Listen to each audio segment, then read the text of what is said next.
بتبدأ الحلقة الثالثة من انمي فيلن ساجا بمشهد بيكون فيه ابن السيد مع الاتنين اللي راحوا يشربوا وقعدوا يتكلموا، وابن السيد بيقعد يقول انا ابويا معتبرني ان انا واحد صغير، فهما بيقولوا له ما هو دوت بالنسبة لك علشان انت لسه عندكش غير 17 سنة.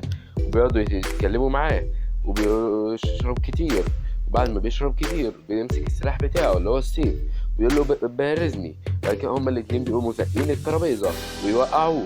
بعد كده يمسك سيف الشخص ده بيمسك سيفه بيثبته. بعد كده بيقعد يبكي ويقول انا ابويا لسه هيقعد يفتكرني عيل صغير زي ما انا. فهو بيرد عليه ده واحد من الاتنين ويقول له ما هو انت هتكبر لما تقتل شخص. فقال له اقتل مين؟ فقال له اقتل حد يكون امره مش مهم بالنسبه لك. وبعد كده بننتهي المشهد الاول على كده.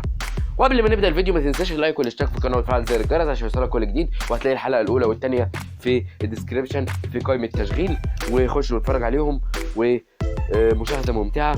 وطبعا ما تنساش الاشتراك في القناه وتفعل زر الجرس عشان الحلقه الرابعه اول ما تنزل، اللي هتنزل الاثنين بقى اللي جاي على طول من الساعه 2 ل 4 هتوصل لك على طول. وما تنساش لايك او الديسلايك على حسب عجبك الفيديو ولا لا، وتقولي رايك في كومنت علشان تشجعني ان استمر، وتقولي لو عندك تعليق على الفيديو عشان احسن المحتوى قولهولي تحت. ونرجع للانمي مره تانية، يلا بينا.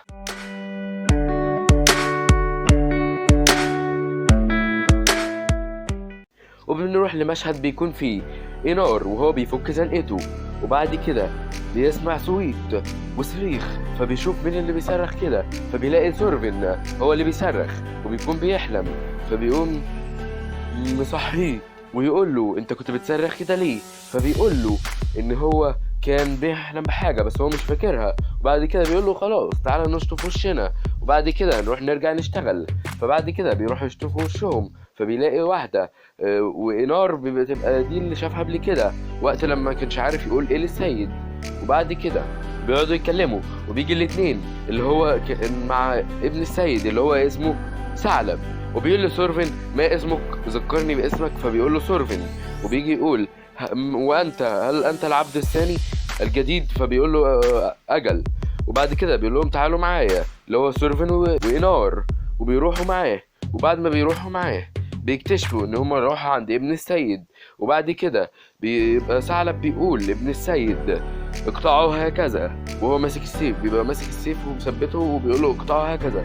فطبعا بيتدخل إينار وبيقول ماذا سوف يفعل؟ ماذا تريدون؟ فبيقول له ان هو هيقتلك، ودوت طبعا شرف ليك لان تتقتل من ابن السيد. فطبعا هو بيقول له يعني بيبقى متضايق وبيبقى عايز يمنعه كده اللي هو إينار. وبعد كده هم كلهم عمالين يضحكوا يقولوا ده شرف ليك لازم تنبسط بالموضوع دوت.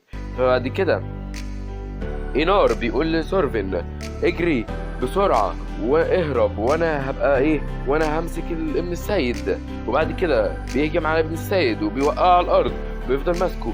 بيقول لسورفن يلا اجري انت واقف بتعمل ايه؟ وبعد كده سورفن بيقعد يتفرج عليهم ويقول بيقول ايه الهبل اللي هم بيعملوه يعني؟ انا موافق اصلا ان انت تخلي ابن السيد يقطعني عادي، انا عايز اموت، انا مش فارقه معايا حياتي. وبعد كده بيفضل الموضوع زي ما هو عادي، بيبقى ابن السيد واقع على الارض وإينار ماسكه علشان ما يقتلهمش. وبعد كده بيكرر كلامه سورفن مره تانية وبيقول قطعوني انا كده اصلا مش عايز اعيش، وخلوا إينار يرجع مكانه ويشتغل عادي. فبعد كده بيجي اللي اسمه ثعلب ويقول ذكرني باسمك مرة تانية. فبيقول له اسمي سورفن، وبيقول له لماذا لا تخاف الموت؟ فنحن جميعا نخاف الموت، كيف انت لا تخاف الموت؟ وقعد يكلمه بالموضوع دوت. وبعد كده بدأ طلع السيف بتاعه وبدأ يقطع في جسمه، اداله بالسيف خدش جسمه. وبعد كده بننتقل لمشهد بيكون فيه واحد لسه صاحي من النوم بيقعد يدور على جده، يقول اين انت يا جدي واين الطعام؟ فبيقول له تعالى ساعدني في الحقل والا مش هعمل لك اكل. فبعد كده يا الله تعالى ساعدني في الحقل والا مش هعمل لك اكل، حلوه قوي دي. وبعد كده بيقول له لو انت ما ساعدتنيش انا مش هعمل لك اكل. وبعد كده هو بيقول له انا مش هساعدك طبعا. فقال له خلاص اعمل اكل لنفسك. فقال طبعا مش هعمل اكل لنفسي، وراح ركب الحصان وقال له انا هروح ومشي. وبعد كده بيمشي بالحصان. بعد كده راح للمكان اللي هم فيه الناس دول اللي هو فيه ثعلب. وبعد كده بيقعد يقول انهم حمقى في اي مكان بيروحوا بيعملوا دوشة وصخب. وبعد كده بنرجع تاني لسورفن وهو بيتقطع وبيتشرح وهو عمال يعوره بالسيف ويشرحه. وبعد كده قام مديله خدشه جنب عينه وهو ما يرمش.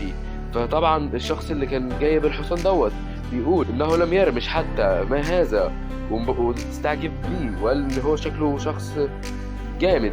وبعد كده بيبقى خلاص هو عمال يشرح فيه مرة تانية وبيقوم مطير جزء من ودنه. وبعد كده بيقول له عينك الجزء القادم. وسورفن بيقعد يقول له ما فايدة الحياة أصلا، أنا ما أستفيد شيئا منها وما عملتش أي حاجة عشان أعيش، يعني مش مهمة الحياة بالنسبة لي. فبيقول له عينك اللي جاية، يعني أنا هشيلك عينك المرة الجاية. فبعد كده بيتدخل الشخص اللي كان على الحصان دوت بيقول توقف يا ثعلب. وبنكتشف إن اسمه ثعبان، بيبقى ثعبان دوت هو القائد بتاع ثعلب وبقية الناس. وبعد كده بيقول لثعلب تعالى إلى هنا، فبيسمع كلامه وبيبطل اللي بيعمله وبيجيله وهو بيقوم مديله لقمية أو بالبنية في وشه. وبعد كده بيقع وسنانه بتتكسر. وبينتهي المشهد دوت على كده، وبتنتهي الحلقة على كده. وبكده نكون انتهينا من الحلقة الثالثة. ويا جماعة الانمي جامد جدا وبينتهي في حتت لازم تكملوها اهو دوت. هنعرف ايه اللي هيحصل في الحلقة الجاية. ما استنوا الاثنين الجاي من الساعة 2 ل 4 علشان اشتركوا في القناة وفعلوا زر الجرس عشان يوصلكم كل جديد. وما تنسوش اللايك او الديسلايك وتقولوا لي كومنت حلو علشان دوت هيشجعني ان استمر. وتقولوا لي على لو في اي تعليق على الفيديوهات عشان احسن المحتوى قولوا لي. ومشاهدة ممتعة، والحلقات هتلاقوها في الديسكريبشن في قائمة التشغيل او في النهاية او في علامة الاي. واشوفكم فيديو جديد، يلا سلام.